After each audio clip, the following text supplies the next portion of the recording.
ನಮಸ್ಕಾರ, first tube ನ ಮತ್ತೊಂದು ವಿಡಿಯೋಗೆ ಸ್ವಾಗತ. ಆಂಕರ್ ಅನುಶ್ರೀ ಅವರ ಮದುವೆ ಬಹಳ ಅದ್ಧೂರಿಯಾಗಿ ನಡೆದಿದ್ದು ಸೋಷಿಯಲ್ ಮೀಡಿಯಾದಲ್ಲಿ ಭಾರಿ ಸದ್ದು ಮಾಡ್ತಾ ಇದೆ.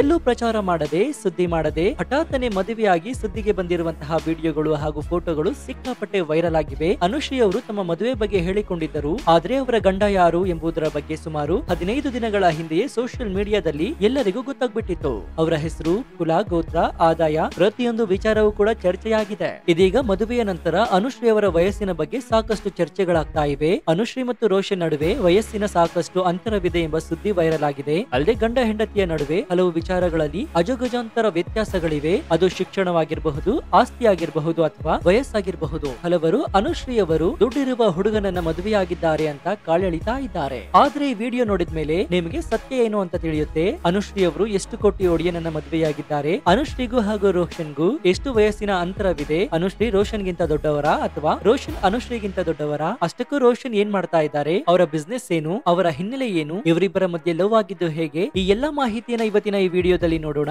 ಆದ್ರೆ ನೀವಿನ್ನು ನಮ್ಮ ಫಸ್ಟ್ ಟ್ಯೂಬ್ ಚಾನೆಲ್ ಅನ್ನ ಸಬ್ಸ್ಕ್ರೈಬ್ ಆಗಿಲ್ಲ ಅಂದ್ರೆ ಈ ಕೂಡಲೇ ಸಬ್ಸ್ಕ್ರೈಬ್ ಆಗಿ ಹಾಗೂ ಪಕ್ಕದಲ್ಲಿರುವ ಬೆಲ್ ಐಕಾನ್ ಅನ್ನ ಪ್ರೆಸ್ ಮಾಡಿ. ಜೊತೆಗೆ ಅನುಶ್ರೀ ಹಾಗೂ ರೋಷನ್ ಅವರ ಜೋಡಿ ಹೇಗಿದೆ ಅಂತ ಕಮೆಂಟ್ ಮಾಡಿ. ಈ ವಿಡಿಯೋಗೆ ಲೈಕ್ ಕೊಡಿ.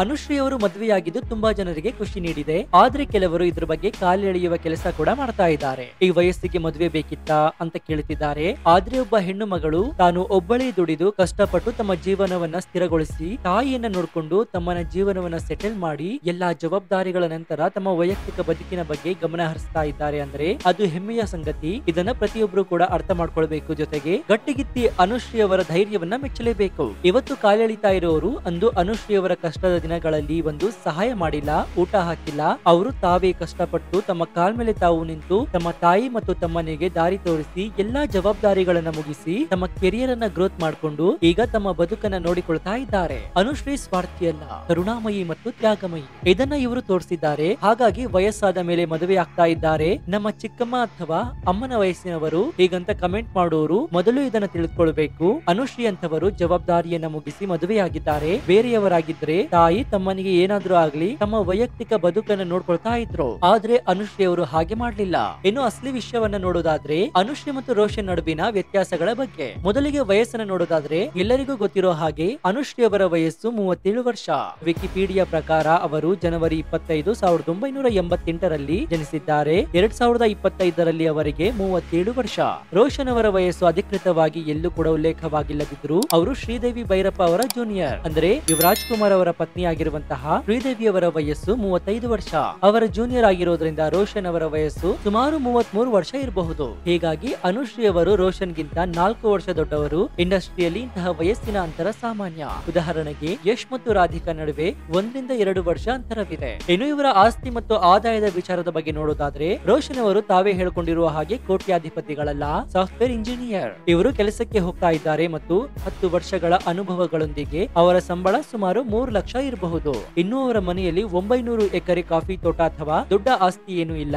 ಆದ್ರೆ ಅನುಶ್ರೀ ಅವರು ಒಂದು ಈವೆಂಟ್ ಗೆ 80 ರಿಂದ 1 ಲಕ್ಷ ರೂಪಾಯಿಯನ್ನ ಚಾರ್ಜ್ ಮಾಡ್ತಾರೆ. ತಿಂಗಳಿಗೆ 4 ರಿಂದ 5 ಈವೆಂಟ್ ಗಳನ್ನ ಅಟೆಂಡ್ ಮಾಡಿದ್ರೆ ಅವರ ಆದಾಯ ರೋಷನ್ ಗಿಂತ ಹೆಚ್ಚು. ಬೆಂಗಳೂರಲ್ಲಿ ಅವರಿಗೆ ಸೈಟು, ಮನೆ, ಕಾರ್ಗಳಿವೆ. ಹೀಗಾಗಿ ಅನುಶ್ರೀ ಅವರೇ ರಿಚ್ ಅಂತ ಹೇಳಬಹುದು. ಆದ್ರೆ ಅವರಿಗೆ ರಿಚ್ ಪರ್ಸನ್ ಬೇಕಾಗಿರ್ಲಿಲ್ಲ.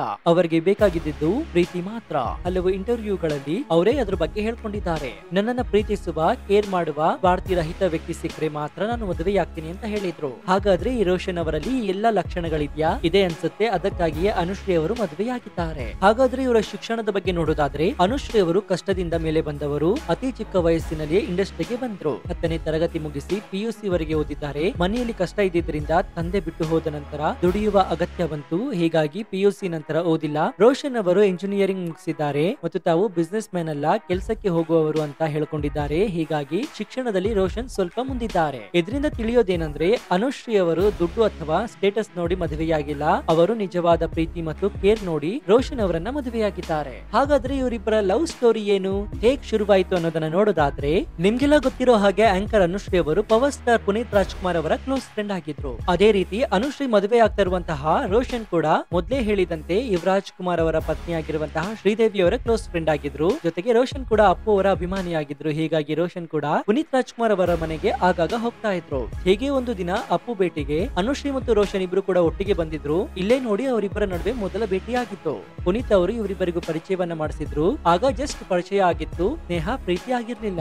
ಆದ್ರೆ ಪುನೀತ್ ರಾಜ್ಕುಮಾರ್ ಅವರು ವಿಧಿವಶರಾದ ಮೇಲೆ ಗಂಧದ ಗುಡಿ ಡಾಕ್ಯುಮೆಂಟರಿ ರಿಲೀಸ್ ಆಗಿತ್ತು. ಇದಕ್ಕೂ ಮುನ್ನ ನಡೆದಂತಹ ಪುನೀತ ಪರ್ವ ಕಾರ್ಯಕ್ರಮದಲ್ಲಿ ಅನುಶ್ರೀ ಅವರು ಆಂಕರ್ ಆಗಿದ್ರು. ಇದೇ ಕಾರ್ಯಕ್ರಮದ ನಿರ್ವಹಣೆಯಲ್ಲಿ ರೋಷನ್ ಕೂಡ ಕೆಲಸ ಮಾಡ್ತಾ ಇದ್ರು. ಈ ಕಾರ್ಯಕ್ರಮದಲ್ಲಿ ಅನುಶ್ರೀ ಮತ್ತು ರೋಷನ್ ತುಂಬಾ ಆತ್ಮೀಯರಾದ್ರು. ಇದೇ ವೇಳೆ ಸ್ನೇಹ ಕೂಡ ಬೆಳೀತು. ಆದ್ರೆ ಇವರಿಬ್ಬರ ಮಧ್ಯೆ ಲವ್ ಆಗಿರ್ಲಿಲ್ಲ ಅಂತ ಹೇಳಲಾಗ್ತಾ ಇದೆ. ಆದ್ರೆ ಇವರಿಬ್ಬರು ಇಷ್ಟು ಕ್ಲೋಸ್ ಆದ ನಂತರ ಮನೆಯವರ ಮೂಲಕವೇ ಅನುಶ್ರೀಗೆ ಪ್ರಪೋಸಲ್ ಬರುತ್ತೆ. ಅನುಶ್ರೀ ಮತ್ತು ರೋಷನ್ ಕೂಡ ಮದುವೆಗೆ ಒಪ್ಕೊಳ್ತಾರೆ. ಆ ನಂತರ ಈ ಜೋಡಿ ಇಂದು ಹೊಸ ಜೀವನಕ್ಕೆ ಕಾಲಿಟ್ಟಿದ್ದಾರೆ. ಅಲ್ಲದೆ ಅನುಶ್ರೀ ಅವರು ಇತ್ತೀಚೆಗೆ ಒಂದು ಕಾರ್ಯಕ್ರಮದಲ್ಲಿ ಮಾತನಾಡಿ, ನನ್ನ ಜೀವನದಲ್ಲಿ ಅರ್ಧ ಚಂದ್ರ ಇತ್ತು, ಪೂರ್ಣ ಚಂದ್ರನಾಗಿ ಬೇಗ ಬಾ, ಐ ಲವ್ ಯು ಅಂತ ಹೇಳಿದ್ರು. ಇನ್ನು ಇತ್ತೀಚೆಗೆ ಅನುಶ್ರೀ ಅವರು ತಮ್ಮನ ಹೋಟೆಲ್ಗೆ ಉದ್ಘಾಟನೆಗೆ ರೋಷನ್ ಮತ್ತು ಅನುಶ್ರೀ ಇಬ್ಬರು ಕೂಡ ಜೊತೆಯಲ್ಲೇ ಹೋಗಿದ್ರು. ಕೈ ಕೈ ಹಿಡ್ಕೊಂಡು ಪೂಜೆ ಕೂಡ ಮಾಡಿದ್ರು. ಆಗ ಮೊಟ್ಟ ಮೊದಲ ಬಾರಿಗೆ ಅನುಶ್ರೀ ಅವರ ಮದುವೆ ಆಗ್ತಾ ಇರುವ ಹುಡುಗ ಇವರೇ ಅಂತ ಕೂಡ ಚರ್ಚೆ ಜೋರಾಗಿತ್ತು. ತಮ್ಮ ಕೆರಿಯರ್ ಕಟ್ಟಿಕೊಳ್ಳುವುದರಲ್ಲಿ ಬ್ಯುಸಿಯಾಗಿದ್ದಂತಹ ಅನುಶ್ರೀ ಅವರು ಇತ್ತೀಚಿನವರೆಗೆ ಮದುವೆ ಬಗ್ಗೆ ತಲೆ ಕೂಡ ಹಾಕಿರ್ಲಿಲ್ಲ. ಈ ವೇಳೆ ಹಲವು ವೇದಿಕೆಗಳಲ್ಲಿ ಇವರಿಗೆ ಪ್ರಶ್ನೆ ಕೇಳಲಾಗ್ತಾ ಇತ್ತು. ಸೋಷಿಯಲ್ ಮೀಡಿಯಾದಲ್ಲಂತೂ ಹಲವರು ಇವರಿಗೆ ಮದುವೆಯನ್ನೇ ಮಾಡಿಸ್ಕೊಟ್ಟಿದ್ರು. ಅಂದ್ರೆ ಸುಳ್ಳು ಸುಳ್ಳು ಸುದ್ದಿಯ ಮೂಲಕ ಮದುವೆಯನ್ನ ಮಾಡಿಸಿದ್ರು. ಆದ್ರೆ ಅನುಶ್ರೀ ಯಾವುದಕ್ಕೂ ತಲೆ ಕೆಡಿಸಿಕೊಳ್ಳಲಿಲ್ಲ. ತಮ್ಮ ಕೆರಿಯರ್ ಕಡೆ ಫೋಕಸ್ ಮಾಡಿದ್ರು. ಇವತ್ತು ಕನ್ನಡದಲ್ಲಿ ಅತಿ ಹೆಚ್ಚು ಸಂಭಾವನೆಯನ್ನ ಪಡೆಯುವಂತಹ ಆಂಕರ್ ಆಗಿ ಬೆಳೆದಿದ್ದಾರೆ. ಇನ್ನು ಅನುಶ್ರೀ ಅವರು ಈ ಹಿಂದೆ ಕಾರ್ಯಕ್ರಮವೊಂದರಲ್ಲಿ ಮಾತನಾಡಿದ್ರು. ಅದೇನಂದ್ರೆ, ತಾನು ಮದುವೆ ಆಗುವಂತಹ ಹುಡುಗ ಹೇಗಿರಬೇಕು ಅನ್ನೋದ್ರ ಬಗ್ಗೆ ಹೇಳ್ಕೊಂಡಿದ್ರು. ಹುಡುಗ ರೆಸ್ಪಾನ್ಸಿಬಲ್ ಆಗಿರ್ಬೇಕು, ತನ್ನ ವಿಚಾರದಲ್ಲಿ ಅಲ್ಲದಿದ್ರು ಕೂಡ ಆತನ ವಿಚಾರದ ಬಗ್ಗೆ, ಅವನ ಲೈಫ್ ಬಗ್ಗೆ ಜವಾಬ್ದಾರಿಯನ್ನ ಹೊಂದಿರಬೇಕು, ಅವನು ಬದುಕಬೇಕು, ನನ್ನನ್ನು ಕೂಡ ಬದುಕಲು ಬಿಡಬೇಕು ಅಂತ ಹೇಳಿದ್ರು. ಅಂದ್ರೆ ಈ ಮೂಲಕ ತಮ್ಮ ತಂದೆಗೆ ಟಾಂಗ್ ಕೊಟ್ಟಿದ್ರು. ಅದೇನಂದ್ರೆ, ಅನುಶ್ರೀ ಅವರ ತಂದೆಗೆ ಜವಾಬ್ದಾರಿ ಇರಲಿಲ್ಲ, ಸರಿಯಾಗಿ ಸಾಕಲಿಲ್ಲ. ಇದರಿಂದ ಅನುಶ್ರೀ ಸಾಕಷ್ಟು ನೋವನ್ನು ಅನುಭವಿಸಬೇಕಾಯಿತು. ಇದೇ ಕಾರಣಕ್ಕಾಗಿ ತಮ್ಮ ಪತಿಯಾಗುವ ಹುಡುಗ ಜವಾಬ್ದಾರಿಯುತ ವ್ಯಕ್ತಿಯಾಗಿರ್ಬೇಕು ಅಂತ ಅನುಶ್ರೀ ಅವರು ಹೇಳಿದ್ರು. ಇದೀಗ ಅಂತಹದ್ದೇ ಗುಣವನ್ನ ಹೊಂದಿರುವಂತಹ ಹುಡುಗನನ್ನ ಅನುಶ್ರೀ ಅವರು ಮದುವೆಯಾಗಿದ್ದಾರೆ. ಇನ್ನು ಸಿಂಪಲ್ ಆಗಿ ಮದುವೆಯಾಗಿರುವಂತಹ ಅನುಶ್ರೀ ಅವರು ತಮ್ಮ ಮದುವೆಗೆ ತಮ್ಮ ತಂದೆಯನ್ನ ಕರೆದಿಲ್ಲ. ಯಾಕಂದ್ರೆ ತಂದೆಗೂ ಅವರಿಗೂ ಆಗೋದಿಲ್ಲ. ಈ ಹಿಂದೆ ತಮ್ಮ ತಂದೆಗೆ ಸ್ಟ್ರೋಕ್ ಹೊಡೆದಾಗಲೂ ಸಹ ಅವರನ್ನ ಮೀಟ್ ಮಾಡೋದಕ್ಕೂ ಕೂಡ ಹೋಗಿರ್ಲಿಲ್ಲ. ಯಾಕಂದ್ರೆ ಅವರ ಮನಸ್ಸಿನಲ್ಲಿ ತಮ್ಮ ತಂದೆಯ ಬಗ್ಗೆ ಕೆಟ್ಟ ಅಭಿಪ್ರಾಯವಿದೆ. ತಾವು ಚಿಕ್ಕವರಿದ್ದಾಗ ಕಷ್ಟ ಕಾಲದಲ್ಲಿ ತಮ್ಮನ್ನ ತೊರೆದು ಹೋಗಿರುವಂತಹ ತಂದೆಯನ್ನ ಯಾರು ತಾನೇ ಇಷ್ಟಪಡೋದಕ್ಕೆ ಸಾಧ್ಯ ಹೇಳಿ? ಕಷ್ಟ ಕಾಲದಲ್ಲಿ ಹೆಣ್ಮಕ್ಳು ಏನ್ ಮಾಡ್ಬೇಕು ಅಲ್ವಾ? ಆದ್ರೆ ಸಣ್ಣ ವಯಸ್ಸಿನಲ್ಲಿಯೇ ಎದೆಗುಂದದಂತಹ ಅನುಶ್ರೀ ಅವರು ಇದನ್ನೇ ಛಲವಾಗಿಸಿಕೊಂಡ್ರು. ರಿಯಾಲಿಟಿ ಶೋಗಳಲ್ಲಿ ಪಾಲ್ಗೊಳ್ತಾ ಇದ್ರು. ಮೊಟ್ಟ ಮೊದಲ ಬಾರಿಗೆ ಖಾಸಗಿ ವಾಹಿನಿಯೊಂದರಲ್ಲಿ ಡ್ಯಾನ್ಸ್ ಶೋಗೆ ಬಂದಂತಹ ಅನುಶ್ರೀ ಅವರು ನಂತರ ಅಲ್ಲೇ ಆಂಕರ್ ಆಗಿ ಗುರುತಿಸಿಕೊಂಡ್ರು. ಇದಾದ ಬಳಿಕ ಸಾಲು ಸಾಲು ವೇದಿಕೆಗಳಲ್ಲಿ ಇವರೇ ಆಂಕರ್ ಆಗಿ ಮುಂದುವರೆದ್ರು. ಈಗ ಆಂಕರ್ ಅಂದ್ರೆ ಸಾಕು, ಎಲ್ಲರೂ ಕೂಡ ಬೊಟ್ಟು ಮಾಡಿ ತೋರಿಸೋದು ಅನುಶ್ರೀ ಅವರನ್ನೇ. ಯಾಕಂದ್ರೆ ಆ ಮಟ್ಟಕ್ಕೆ ಅನುಶ್ರೀ ಅವರು ಬೆಳೆದಿದ್ದಾರೆ. ಇದಷ್ಟೇ ಅಲ್ಲದೆ ಸತತವಾಗಿ ಜಿ ಕನ್ನಡದಲ್ಲಿ ಪ್ರಸಾರವಾಗ್ತಾ ಇರುವಂತಹ ಸರಿಗಮಪವನ್ನ ಮುನ್ನಡೆಸಿಕೊಂಡು ಬಂದಿದ್ದಾರೆ. ಇದೇ ವಿಚಾರವನ್ನ ಇಟ್ಟುಕೊಂಡು ಹಲವಾರು ಬಾರಿ ವಾಹಿನಿಯಲ್ಲಿ ಟ್ರೋಲ್ ಕೂಡ ಮಾಡ್ತಾರೆ. ಇನ್ನು ಎಷ್ಟು ವರ್ಷ ಆಂಕರ್ ಆಗಿ ನೀವೇ ಇಡ್ತೀರಾ, ಬೇರೆಯವರಿಗೂ ಚಾನ್ಸ್ ಕೊಡಿ ಅಂತ ಕಾಲೆಳಿತಾರೆ. ಆದ್ರೆ ಅನುಶ್ರೀ ಅವರ ಗಟ್ಟಿ ಧೈರ್ಯವನ್ನ ಮೆಚ್ಚಬೇಕು. ಯಾಕಂದ್ರೆ ವರ್ಷ ವರ್ಷ ಕಳೀತಾ ಇದ್ರು ಕೂಡ ಅನುಶ್ರೀ ಅವರು ಅಪ್ಡೇಟ್ ಆಗ್ತಾ ಇದ್ದಾರೆ. ಹೀಗಾಗಿಯೇ ಆ ಸ್ಥಾನದಲ್ಲಿ ಅವರು ಗಟ್ಟಿಯಾಗಿ ಬೇರೂರಿದ್ದಾರೆ. ಇನ್ನು ಅನುಶ್ರೀ ಅವರ ಆಂಕರ್ ಬಿಟ್ಟು ಬೇರೆ ಆಂಕರ್ ಏನಾದ್ರು ಅಲ್ಲಿ ಬಂದ್ರೆ ಅದನ್ನ ನಾವು ಕಲ್ಪನೆ ಕೂಡ ಮಾಡ್ಕೊಳ್ಳೋದಕ್ಕಾಗೋದಿಲ್ಲ. ಯಾಕಂದ್ರೆ ಅನುಶ್ರೀ ಅಂದ್ರೆ ಅವರ ಹವಾನೇ ಬೇರೆ. ನಿಮ್ಗೇನ್ ಅನ್ಸುತ್ತೆ ಅನುಶ್ರೀ ಅವರ ಈ ಸಾಧನೆ ಬಗ್ಗೆ? ಕಮೆಂಟ್ ಮಾಡಿ. ಇನ್ನು ನಮ್ಮ ಚಾನೆಲ್ ನಲ್ಲಿ ಅನುಶ್ರೀ ಅವರ ಕುರಿತಾಗಿ ಮತ್ತಷ್ಟು ವಿಡಿಯೋಗಳು ಇದೆ, ಅವುಗಳನ್ನು ಕೂಡ ನೀವು ಹೋಗಿ ನೋಡಬಹುದು. ಒಟ್ಟಾರೆಯಾಗಿ ಇಡೀ ಕರ್ನಾಟಕದ ಮನೆಮಗಳಾಗಿದ್ದಂತಹ ಅನುಶ್ರೀ ಅವರು ಇದೀಗ ವೈವಾಹಿಕ ಜೀವನಕ್ಕೆ ಕಾಲಿಟ್ಟಿದ್ದಾರೆ. ಅವರ ಜೀವನ ಸುಖಕರವಾಗಿರಲಿ ಅಂತ ಆಶಿಸೋಣ ಹಾಗೂ ಅವರ ಮದುವೆಗೆ ಶುಭಾಶಯ ಕೋರೋಣ. ಅನುಶ್ರೀ ಅವರ ಲೈಫ್ ಸ್ಟೈಲ್ ಬಗ್ಗೆ ನಿಮ್ಗೆ ಏನ್ ಅನ್ಸುತ್ತೆ? ಅನುಶ್ರೀ ರೋಷನ್ ಅವರ ಜೋಡಿ ಹೇಗಿದೆ? ಗಟ್ಟಿಗಿತ್ತಿ ಅನುಶ್ರೀ ಬಗ್ಗೆ ನಿಮ್ಗೆ ಏನ್ ಅನ್ಸುತ್ತೆ ಅಂತ ಕಮೆಂಟ್ ಮಾಡಿ ಹಾಗೂ ಈ ವಿಡಿಯೋಗೆ ಲೈಕ್ ಕೊಡೋ ಮೂಲಕ ಈ ನವ ಜೋಡಿಗೆ ಹಾರೈಸಿ. ಇನ್ನು ನಮ್ಮ ಚಾನೆಲ್ ನಲ್ಲಿ ಇಂತಹ ಅನೇಕ ಕುತೂಹಲಕಾರಿ ವಿಡಿಯೋಗಳು ಇವೆ, ಅವುಗಳನ್ನು ನೋಡಿ ಪ್ರೋತ್ಸಾಹಿಸಿ. ನೀವಿನ್ನು ನಮ್ಮ ಚಾನೆಲ್ ಅನ್ನ ಸಬ್ಸ್ಕ್ರೈಬ್ ಆಗಿಲ್ಲ ಅಂದ್ರೆ ಈ ಕೂಡಲೇ ಸಬ್ಸ್ಕ್ರೈಬ್ ಆಗಿ ಪಕ್ಕದಲ್ಲಿರುವ ಬೆಲ್ ಐಕಾನ್ ಅನ್ನ ಪ್ರೆಸ್ ಮಾಡಿ. ಮತ್ತೊಂದು ಕುತೂಹಲಕಾರಿ ವಿಡಿಯೋದೊಂದಿಗೆ ಸಿಗೋಣ. ಅಲ್ಲಿಯವರೆಗೂ ನೋಡ್ತಾ ಇರಿ ಫಸ್ಟ್ ಟ್ಯೂಬ್ ಕನ್ನಡ. ಧನ್ಯವಾದ.